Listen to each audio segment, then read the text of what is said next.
are isolation and they're symptom free and they're in the clear. So we're very grateful for that, and congratulations to those folks.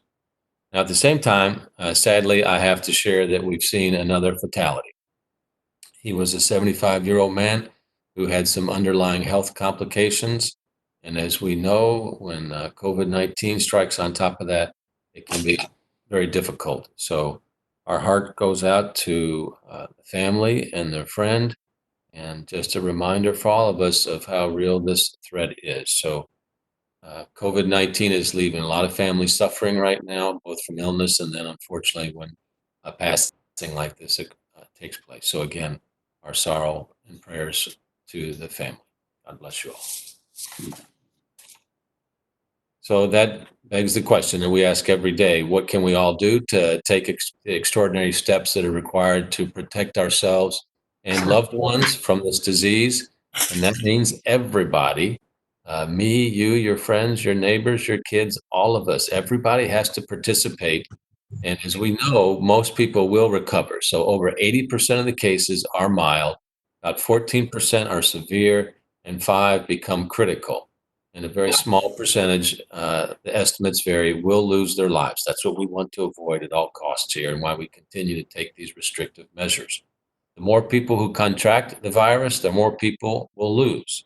And that's why we're practicing all the social distancing that I hope we're getting all good at, canceling events, closing non-essential business, limiting access to public spaces where people were gathering in ways that weren't safe.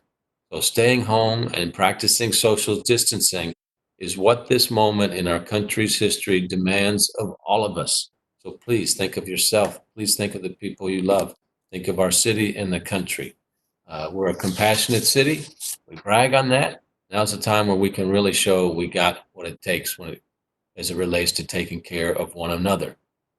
So all of this, these issues regarding restrictions on restrictions on being with each other are the reasons why I issued an executive order yesterday, taking additional steps beyond those I outlined earlier in the month to slow the spread of the coronavirus. So we saw some of the restrictions yesterday that I announced, and the governor is being driven by the same goal, and that's the reason Governor Beshear issued an executive order today strengthening and expanding the state's guidance on what we all need to be doing to save lives. The governor's Healthy at Home order goes into effect at 8 p.m. tomorrow, 8 p.m. Thursday, and all business owners should read it thoroughly. The overall purpose of the order, like his other orders, is to eliminate opportunities to congregate, because when you eliminate the congregation of people, you can limit the spread of the virus. So when you read the order, don't get hung up on the technicalities. Look at it through the lens of these kind of thoughts. If your actions increase the opportunity to congregate, that's something that you should not do. If your actions decrease the opportunity for people to congregate, then the action is more likely to be non-permissible. So no, if your actions should decrease, do that. If your actions increase, don't do that. Okay. So just think through the lens of common sense here. So the order is structured in a way that everything is closed except for life-sustaining businesses. And there are several types of businesses that are classified as life-sustaining and can remain open. So again, it's important for all business owners to read the order to educate themselves.